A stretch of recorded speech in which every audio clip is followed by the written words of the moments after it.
Closed doors, I'm a fool for your love.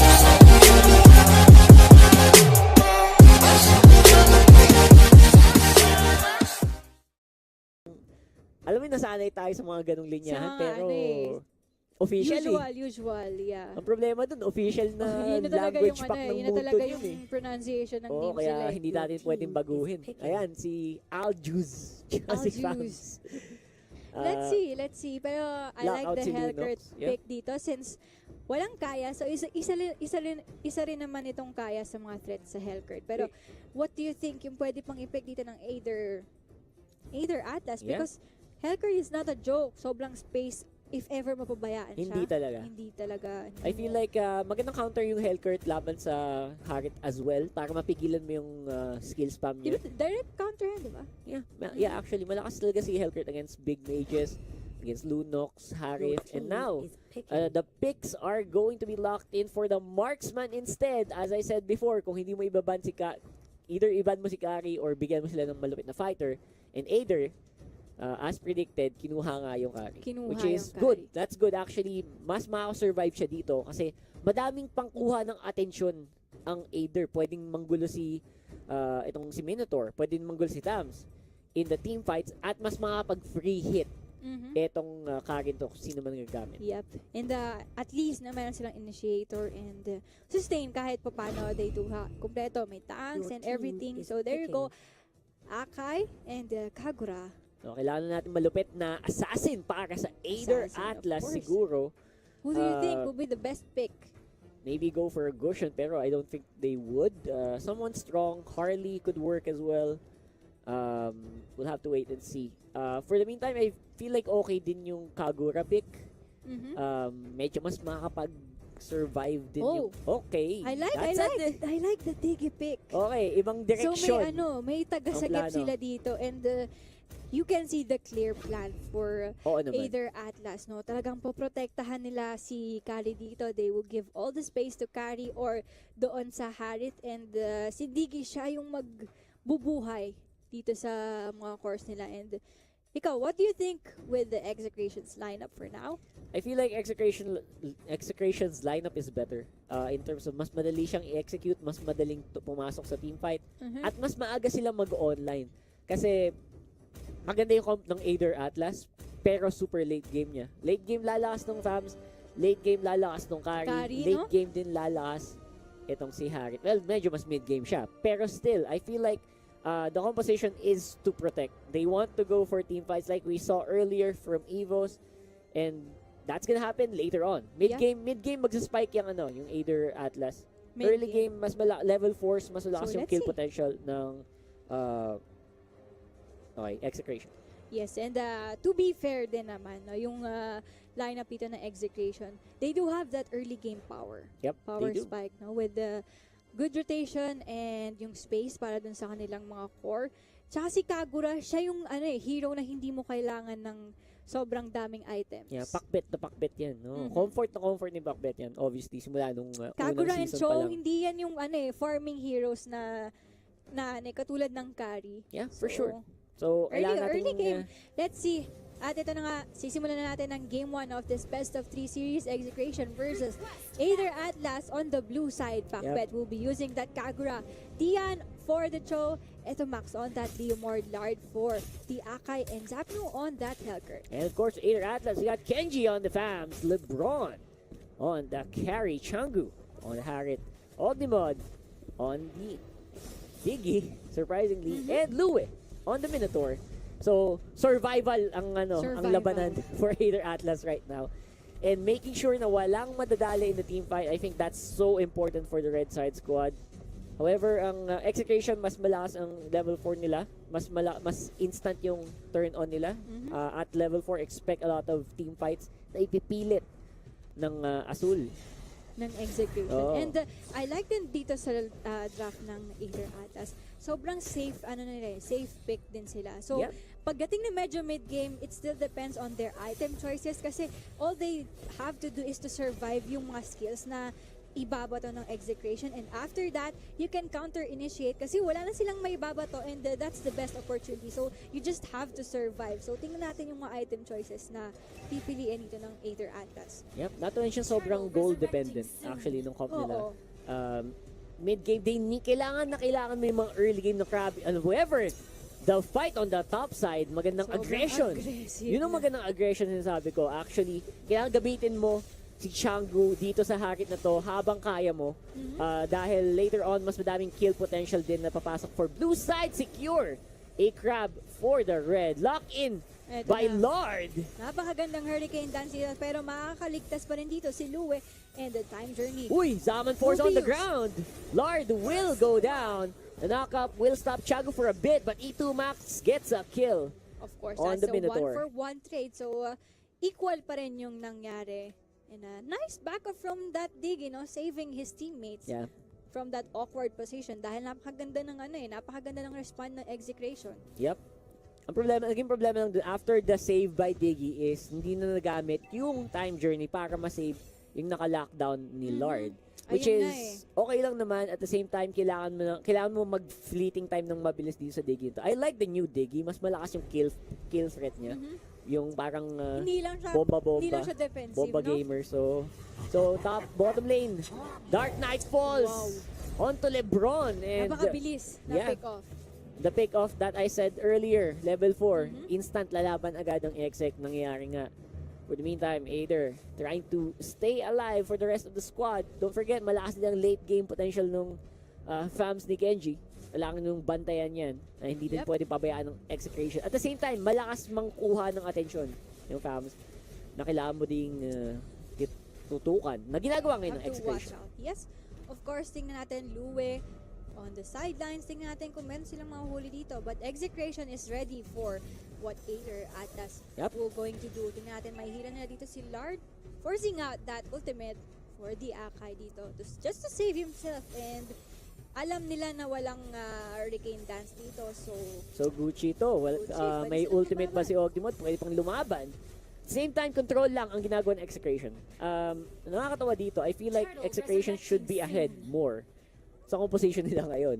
But they're not. So that means Aether Atlas... 800 lang. 800 gold. That means Aether Atlas definitely doing something good here in terms of map rotation. However, kailangan pa nilang mag-ingat because right now, mas malakas ang control ng Execration here on this turtle area. Tingnan natin. Nagkakaroon ng konting kalabitan dito sa my turtle. But still... Zaman Force sa wala. For the meantime... Everyone's ready for what will happen. Pero ayun na nga, ginamit na naman ni Hurricane Dance. Wasted din na Hurricane Dance. That was another wasted ulti from Execration. So tingnan natin, Aether Atlas will initiate on the fight. Tingnan natin, the time journey will be used. Diyan, may ipit siya dito sa gilid. Pero hindi nila papansinin yan. Tingnan natin, medyo na hiwalay ng konti yung clash natin. Merong low on health dito. That will be the Digit going down. Pero makakuha sila ng counter kill dito. Changu will go for a chase onto that back pit. Pero kulang na kulang. Tingnan natin, and this will be a good opportunity for Aether Atlas to continue with the turtle. Yun na ang problema na sinasabi natin kanina. Once na wala yung Hurricane Dance, wala silang way para pigilan ng Aether Atlas. Free hit si LeBron, free hit si Changu. Yun yung sinasabi nating survivability is everything for Aether Atlas. Talagang tiis pogi. Parang as long as mabuhay ka, basta wag ka lang mamatay, kaya yung kumuha ng objectives, kaya yung manalo ng teamfight. But if ever naman na Execration, maganda rin yung timing nila, no? Yep, yung timing ng Execration ang inaabangan ko din. Paano ba ang pasok na gagawin ng Blue Side Squad dito sa comp na to? Ang hirap mang-assassinate. I feel like ang only soft spot lang ngayon ng Aether Atlas here is pag naiwang mag-isa si LeBron. Yes. And tingnan natin dun sa bottom lane, 4-man commitment from Aether Atlas. Tingnan natin, mukhang ikutan natin nila si Zami dito. There's si Dark Knight falls, pero this might be a sure kill for Aether Atlas, and that's a very important kill for them. Taking out that Hellcurt. Si Changu parang pinang-zone na lang niya yung Zaman Force para tumakbo sa kabilang direksyon. Si SAPNU. And ang sagot naman ng Execration there, turret on the top side. However, Aether, nag-pressure na. Dalawa ang makuha pa nilang turret plus the life of Hellcurt. This is not looking good for Aether Atlas, pero Execration, hindi nila hahayaan na wala silang bawi. But inhibiting our turret na pinag-uusapan natin dito, this is not right. What are you doing, What's Execration? Happening? Fast kill yata na mga kaibigan na underestimate ata ng Execration ang tempo play na ginawa ng Aether. Hindi worth yung ginawa nilang hindi magkuha worth talaga sa top lane. Sobrang nag-overstay sila. Hindi nila alam na kailangan na pala nilang i-defend. Pero Ognimod, medyo low on health siya dito. Time Journey will be used and they will run for their lives dito. Eto Max, ayun na nga, makakuha siya ng isang kill dito. But the Minoan Fury, napakaganda na. Ay, nako. Na-cancel on the Minoan Fury and the follow-up is still there for Aether. However, Macbeth, hindi nagagalaw sa teamfight na ito. Changu, wala ng ultimate. That Harit is doing it, mga kaibigan. They will go for the chase. Dian, tatakbo na lang sila dito ni Kakura and Aether Adas. They will go for a free turtle here.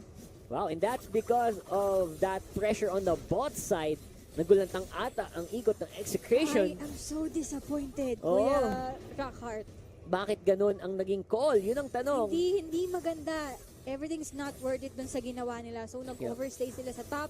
Namatay si SAPNU. Namatay yung dalawa dun sa pinilit nila na team fight. And I don't know what's happening. I feel like sobrang overestimation siguro ng Execration with their pushing potential na hindi man lang, actually, sobrang bilis mag-push ng Aether. Hindi man lang nila nakuha yung Torres sa bataas. And now, gaganti naman ng Aether Atlas with a turret take of their own.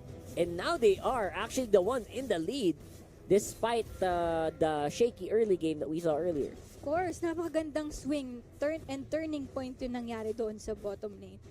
And kung makikita natin dito, medyo delikado na for the Hellcurt para mag-split push dito. Kasi pwede lang siyang puntahan dito. But Aether Atlas will just choose to take down this top turret. Tingnan natin, wala nang outer turrets dito ang Execration. Medyo lilid ng mundo. I feel like Execration is doing an okay job naman pa rin kahit paano. I mean, they're trying to split up Aether Atlas and bumabawi-bawi sa gold pa konti-konti. Pero right now, 4,000 para sa Aether Atlas. And karamihan ng mapa, kontrolado din nila. And to think that they're not being careless, no, despite of lead ng Aether Atlas dito, talagang binibigyan pa rin nila ng space to farm itong si Kari kasi they have to secure of course yung late game pa rin. And tama nga yung sinabi mo na mid game mag-snowball itong Aether Atlas. Yep. And that's what is happening right now. Tingnan natin. Feeling ko kailangan lang ng konting espasyo dito ng Execration din. Kailangan lang nilang wag masyadong mamala, especially si SAPNU here on the Hellcurt kasi the moment na namatay siya kanina,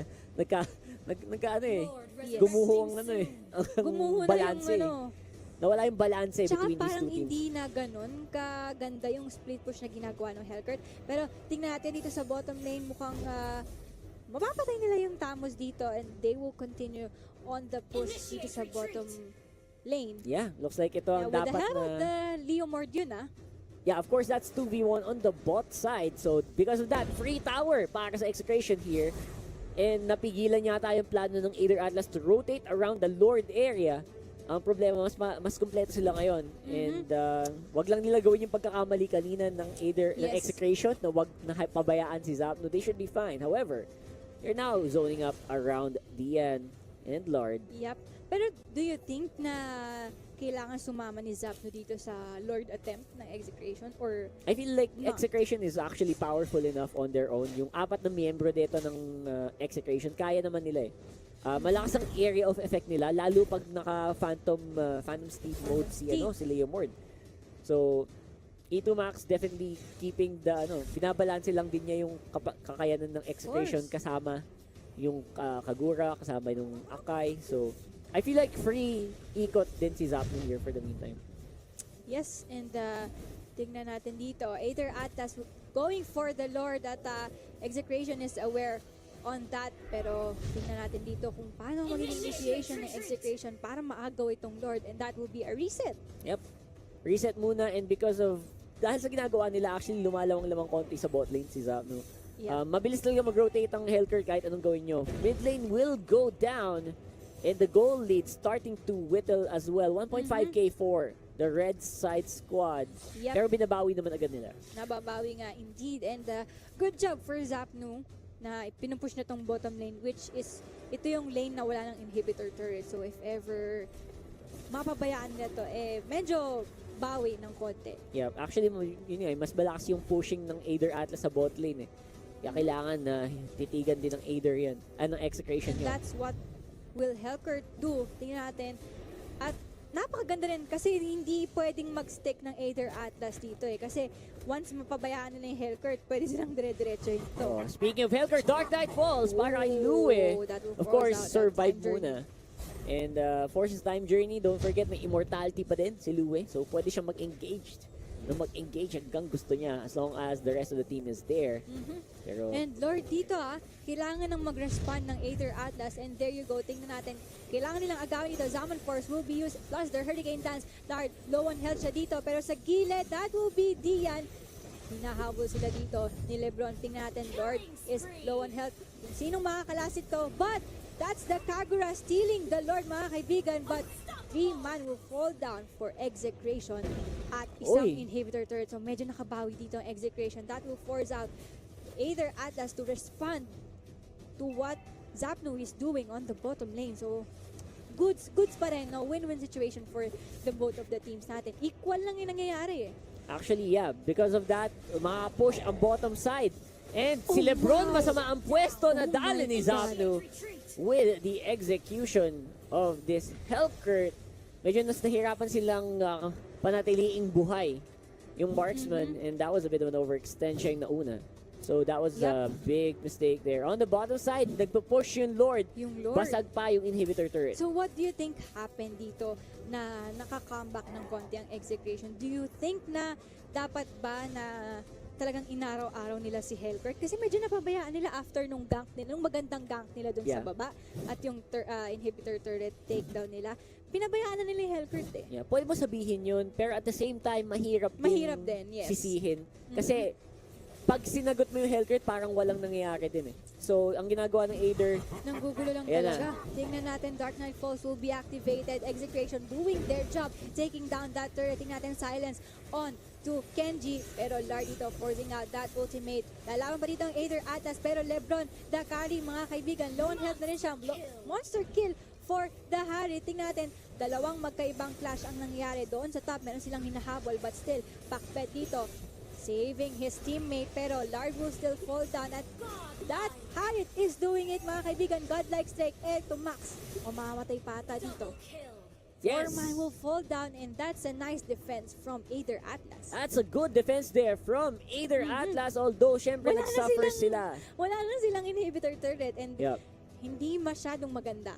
Nag-suffer sila doon with the amount of push na ginagawa ni SAPNU. Of course, trying to go around them. Binabaits. Meron siyang turret mo. Gusto niya tapusin. May isang tangke. And I think that will be it. Execration will take game 1. Mga kaibigan, napakabilis na ikot na ginawa ng Hellcurt ni SAPNU. Ano ba yun, Kuya Nakart? Nakakagulat. Oh my goodness. Wow! Ginalawang gamol. Nagamol talaga. Tawaging gamol si SAPNU. Diyos ko po. Sneaky breezy. Wow. Oh my goodness. Look at the happiness on SAPNU's face. At good job for Team Execration. Pero if ever, pwede pa sila sanang matalo doon. But still, that Hellcurt